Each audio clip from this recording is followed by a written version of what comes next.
On a street in Jackson, Mississippi, stands the home of Kendra and Marcus Jackson, a cozy residence surrounded by flowers and greenery. This house seems to embody family happiness. Kendra, a 34-year-old sales manager, works for a large company, while her 36-year-old husband, Marcus, runs his own small construction business. There is something in their life they are particularly proud of: their 17-year-old adopted daughter, Aaliyah, whom they adopted 10 years ago after years of waiting and dreaming of a complete family. Kendra and Marcus have always taken pride in their relationship with Aaliyah. She grew up in their home, filled with love and care. They did everything to make Aaliyah feel loved and protected. Friends often admired their family, considering it a model of harmony. Friendly neighbors would often see the whole family walking on weekends, visiting local parks, and participating in community events. Family life moves along as usual. Every morning, Kendra makes breakfast, Marcus reads the news, and Aaliyah hurries to get ready for school. However, in the past few months, Kendra has noticed some changes. Her husband has become much more attentive to their daughter, sometimes excessively so. He offers to drive Aaliyah to school, even though she has always preferred to walk. He also started giving her gifts for no apparent reason. A new dress here, expensive headphones there. At first, Kendra thought it was just a show of care, but now there seems to be something hidden and unsettling in this attention. Kendra increasingly notices that her husband and adopted daughter spend a lot of time together. On ordinary days, Marcus used to spend his evenings with the family, watching TV or reading books. Now, he more frequently retreats to Aaliyah's room, helping her with homework and talking for hours. Kendra starts to feel like an outsider in these conversations. She tried a couple of times to join them in the room, but each time, Marcus abruptly changed the subject or said they were busy studying. At the end of February, during a family dinner, Kendra notices something odd. When she talks about her work, Marcus and Aaliyah exchange glances, as if discussing something without words. Kendra feels like she's losing the connection with the family that was once so strong. Her worry grows. One evening, Kendra is preparing dinner in the kitchen. Marcus and Aaliyah are in the living room. Their voices filter through the open doors, mingled with muffled laughter. Suddenly, the conversation quiets down. Kendra steps out of the kitchen to tell them dinner is ready and sees them fall silent immediately upon noticing her presence. Marcus stands up, fixes his hair, and says, "All right, we'll be there in a minute." Kendra feels uneasy but tries not to show it. Later, when they're at the table, Kendra tries to start a conversation with Aaliyah, but she responds in monosyllables, avoiding eye contact. Kendra starts feeling a growing sense of dread. What's going on? She wonders, trying to make sense of the strange behavior between her husband and daughter. The first days of March bring cool weather to Jackson, but tension in the Jackson household only rises. Kendra increasingly notices that Marcus and Aaliyah spend time alone. During the day, they disappear into Aaliyah's room, locking the door, and in the evenings, they whisper quietly in the kitchen. Kendra doesn't miss any of this. She has tried to ask what's going on, but every time she approaches, they fall silent or change the subject. One evening, coming home earlier than usual, Kendra finds Marcus and Aaliyah in her room again. She hears muffled voices and laughter behind the closed door. When she knocks and enters, the conversation stops instantly. Aaliyah sits on the bed, pretending to work on a school project, while Marcus stands nearby, arms crossed over his chest. "We're just discussing her homework," Marcus answers in response to Kendra's questioning look, but his tone seems too strained. Kendra starts to feel like an outsider in her own home. She tries to dismiss her thoughts, but something inside her screams danger. Every time Marcus leaves Aaliyah's room, he looks anxious. Aaliyah, on the other hand, seems unusually relaxed, which raises even more questions for Kendra. Late one evening, while they're all sitting in the living room, Kendra notices Aaliyah and Marcus exchange a strange glance, as if sharing a secret. Something is going on between them, Kendra thinks, feeling a cold fear creep up her spine. However, she brushes the thoughts aside, trying to convince herself that it's just her imagination. One morning, while taking out the trash, Kendra notices a crumpled piece of paper in the bin. Her eyes linger on it, and some inner intuition compels her to pick it up. Unfolding the paper, she sees that it's a love note written in a girlish handwriting. You make me feel special. Can't wait for our next meeting. The note reads, decorated with hearts. Kendra freezes. Her heart starts beating faster. What is this? Runs through her mind. She examines the note closely, and a horrifying suspicion creeps in. It was written by Aaliyah. Kendra begins to suspect that this note was intended for Marcus. Her breathing becomes quick and nervous. She glances at the bedroom door, where Marcus and Aaliyah are currently, and feels her insides turn upside down. What does this mean? She whispers, struggling to hold back tears and anger. Kendra hides the note in her pocket, deciding to search for more evidence. Her heart tightens as she realizes that this incident might only be the tip of the iceberg. From that day, Kendra starts behaving cautiously. She tries not to leave Marcus and Aaliyah alone, eavesdropping on their conversations, catching the glances they exchange. Every time she enters a room where they are, their conversations instantly stop. Kendra feels an invisible wall building around her. Marcus and Aaliyah become a mystery to her, one she's afraid to uncover, yet can no longer ignore. One evening, as Kendra heads to the bedroom, she hears muffled voices behind Aaliyah's door. Approaching, she tries to make out what they're saying but can't catch the words. Her heart pounds in her chest, and she freezes in place. At that moment, the door swings open, revealing Marcus. "What are you doing here?" he asks sharply, but Kendra notices the panic in his eyes. Kendra wakes up with a firm decision to find out the truth. After a week of unbearable tension and endless guesses, she feels she can no longer ignore her fears. She decides to conduct her own investigation to figure out what's happening between Marcus and Aaliyah. She recalls that Marcus always keeps his phone with him, even taking it into the bathroom. But this morning, she gets lucky. Marcus rushes off to work and leaves his phone on the nightstand in the bedroom, forgetting it in his hurry. Kendra freezes for a moment, then reaches out and grabs it. Her heart is pounding, her mind racing. This is an invasion of privacy, but I have no choice. Opening the phone, she quickly finds the messenger Marcus usually uses to talk to friends and colleagues. Scrolling through the contacts, Kendra finds Aaliyah's name. She bites her lip before clicking on the chat. When she opens the conversation, it takes her a few seconds to process what she sees. The chat with Aaliyah is full of messages that clearly cross the line of a father-daughter relationship. "You looked beautiful today," Marcus writes. "Thanks, you always know how to cheer me up," Aaliyah replies. Kendra feels her breath becoming shallow. She keeps reading, her hands trembling. The messages are sprinkled with hearts, phrases like, "I miss you," and "can't wait to see you." A dark picture forms in her mind. This is not just an adult caring for a child. Kendra, unable to believe her eyes, scrolls further. She sees photos Aaliyah sent to Marcus. The first one is a regular selfie. The next one is more revealing. Aaliyah in the bathroom mirror, smiling, with lip gloss on. The deeper Kendra goes, the more explicit the photos become. She stumbles upon a picture of Aaliyah in a short top she hasn't seen before, captioned, "Just for you." Her fingers go numb. Kendra glances at the bedroom door, her heart constricting with pain and horror. In that moment, she realizes this is not an accident. Marcus and Aaliyah have been hiding their relationship from her, and this is no mere teenage crush. Everything she considered normal is crumbling. Kendra continues her search. She decides to check Marcus's email, knowing the password to his account. Opening it, she finds an old email thread with Aaliyah, discussing their plans for future meetings when no one will interrupt. In one of the emails, Aaliyah writes, "I love when you're around. You make me feel special." Marcus replies, "I'll always be there. Just be careful and don't give us away." Those lines echo in her mind like a hammer. Kendra realizes that something unacceptable and forbidden has been going on between Marcus and her adopted daughter.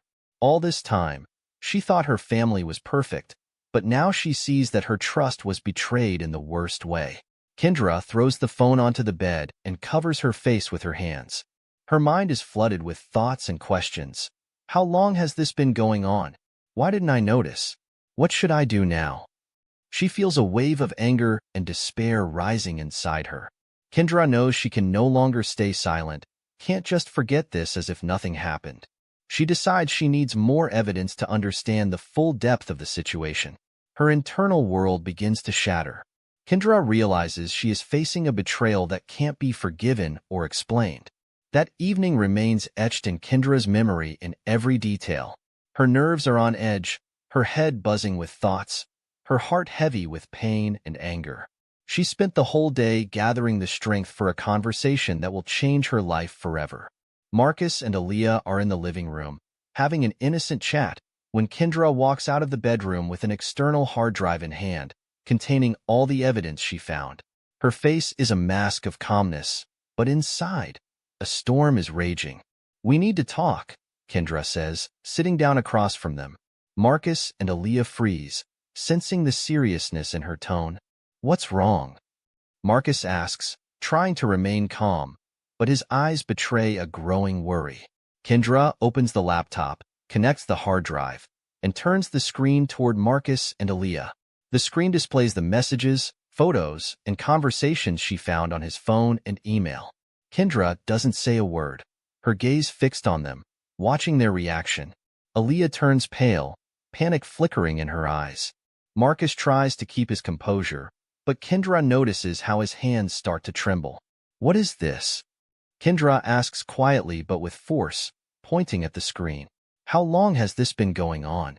Marcus opens his mouth, trying to say something, but the words get stuck in his throat. It's not what you think," he finally manages to say. Kendra, feeling her anger rising, sharply raises her hand to cut him off. "Don't you dare lie to me," she yells. "I can see what this is, and I want to hear the truth."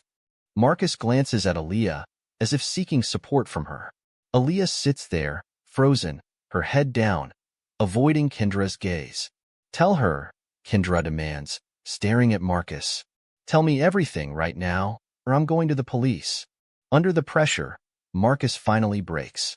"Fine," he shouts, his voice cracking. "Yes, Aaliyah and I have a special connection.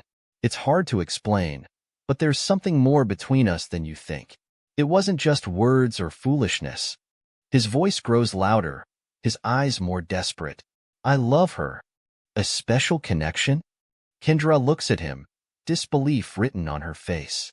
"You call this abuse a special connection? You betrayed me. You betrayed our family." She turns to Aaliyah, who is now sobbing, her shoulders shaking with suppressed cries. "Aaliyah, is this true?" Kendra asks, even though she's afraid to hear the answer. Aaliyah lifts her eyes, filled with tears. I love him too," she whispers, barely finding the strength to speak. It started a while ago. I know it's wrong, but I couldn't stop. He made me feel special."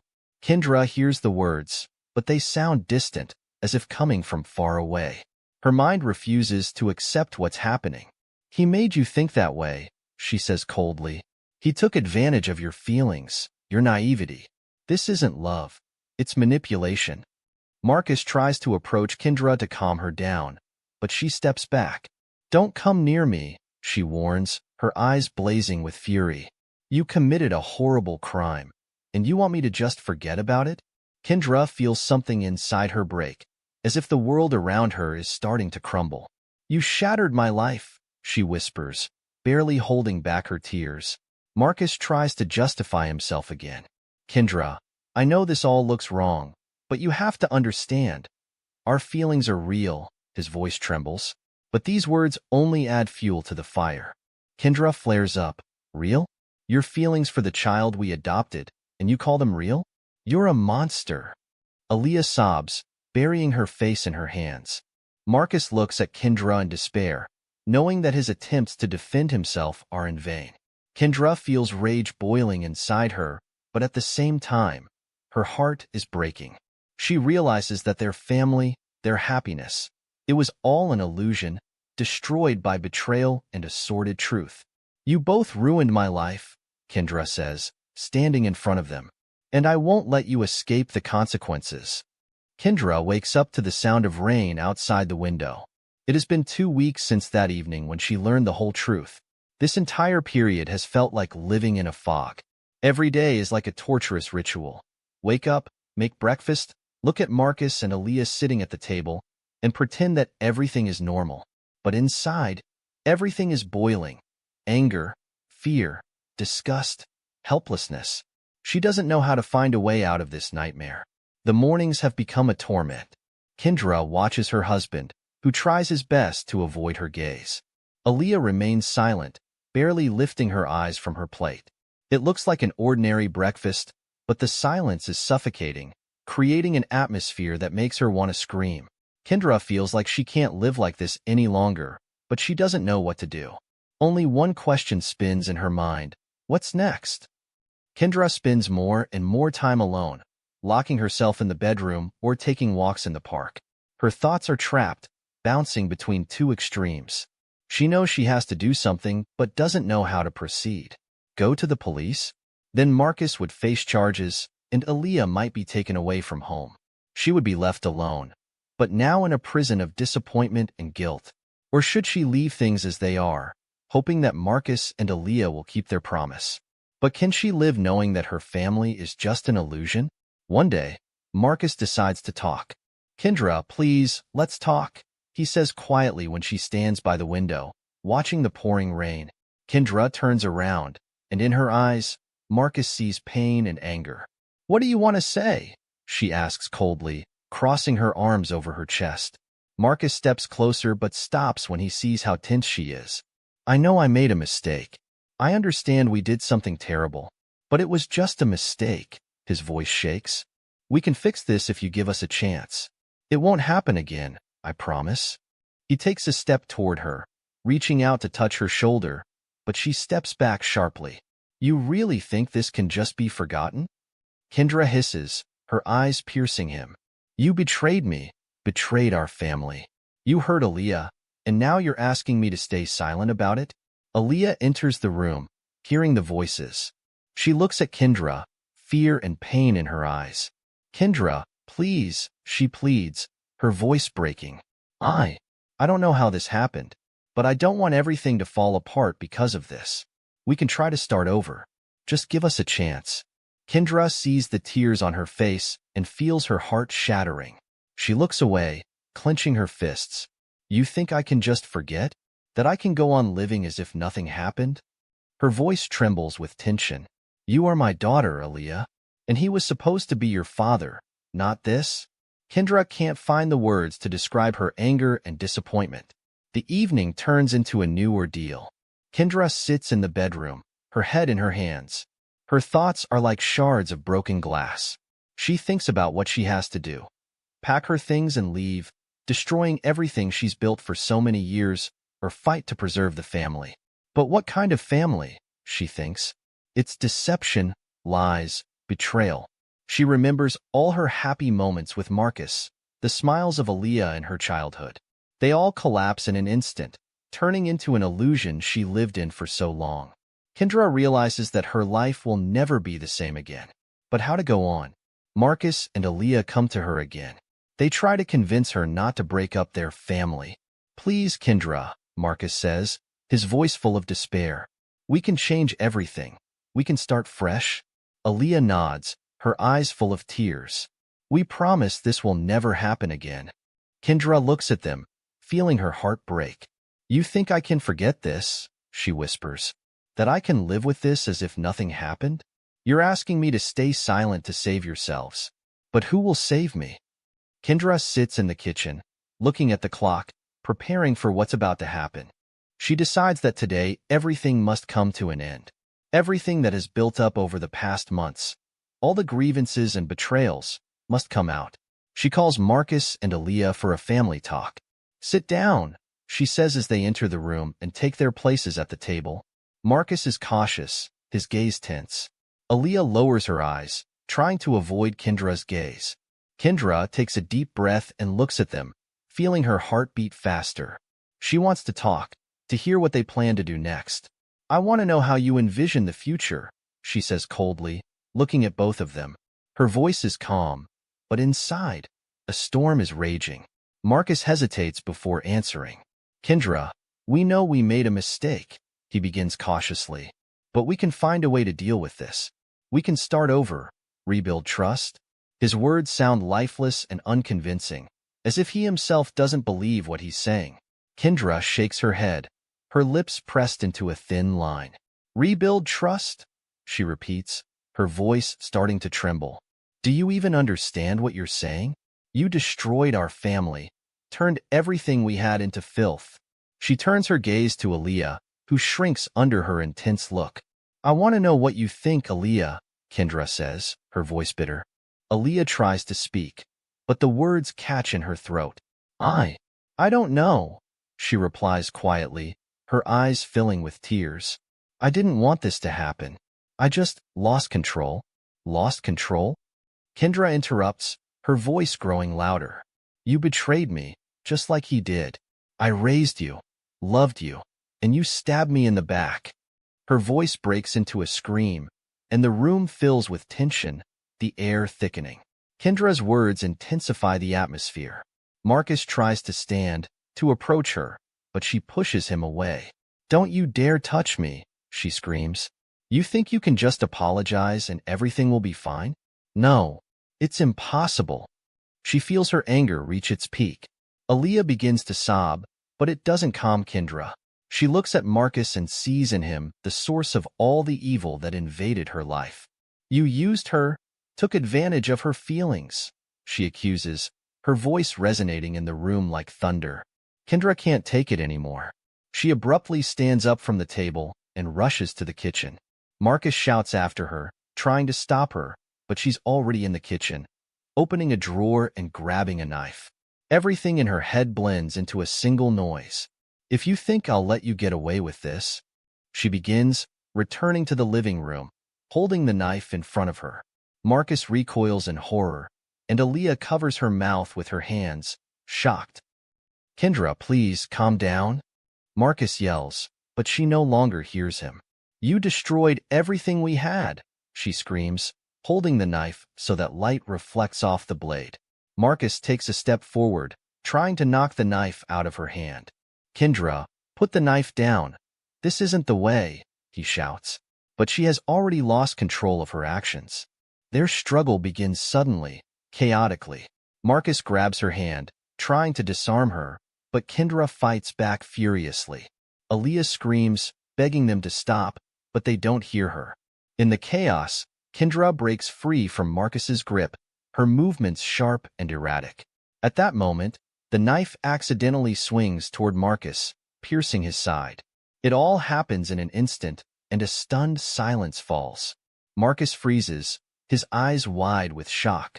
He looks at Kendra, then down at the knife embedded in his body.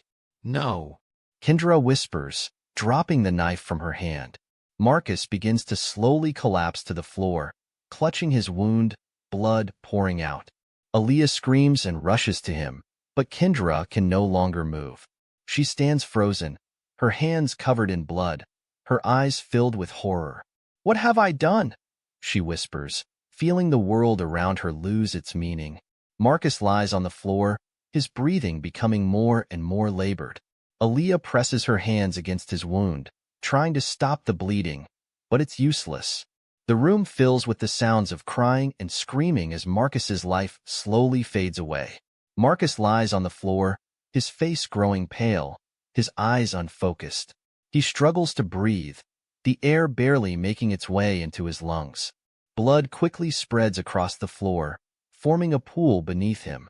Aaliyah, in a panic, presses her hands against his side, trying to staunch the blood flow.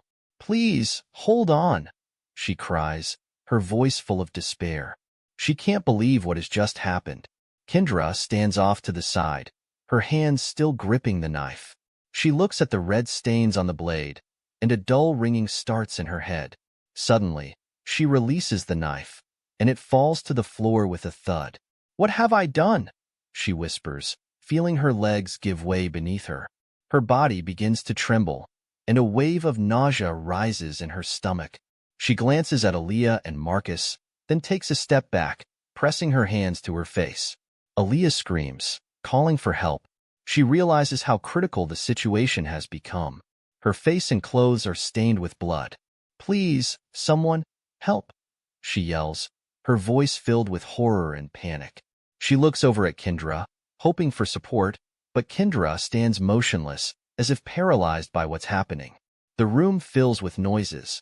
Aaliyah's cries, Marcus's labored breathing, blood dripping onto the floor. Outside, the neighbors' voices can be heard, alarmed by the noise and screaming coming from the Jacksons' house. One of the neighbors dials 911, reporting a possible incident of violence. In the tense quiet of the night, the sound of sirens begins to wail. Police cars quickly pull up to the house. The sirens break the night silence, and the flashing lights paint the street in shades of red and blue. Several officers, armed and ready for anything, rush to the front door and break it open. When they burst into the living room, they are met with a shocking scene. A man lying in a pool of blood on the floor, a young girl covered in blood and crying beside him. Further back, closer to the kitchen, stands a woman. Her eyes are vacant, her face an expression of utter emptiness.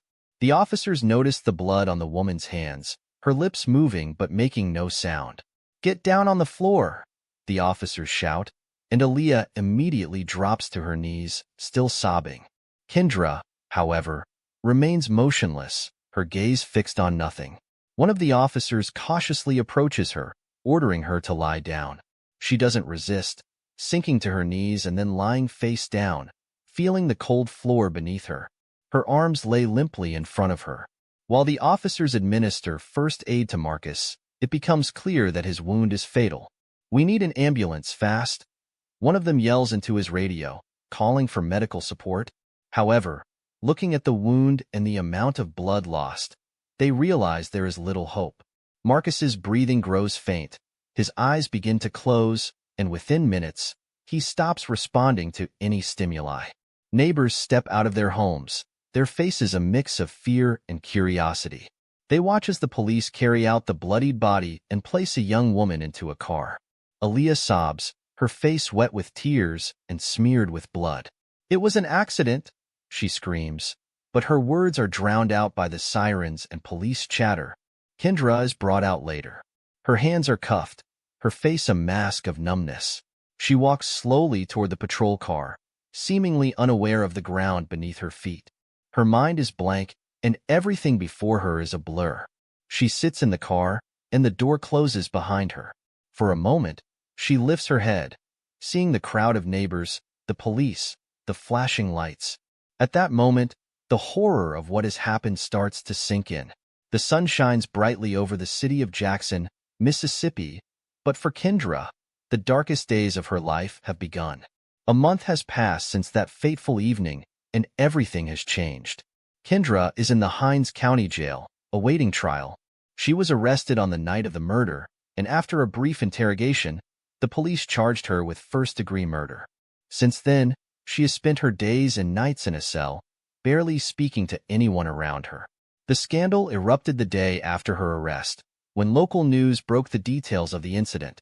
Reporters swarmed the once quiet neighborhood where the Jackson family's home stood.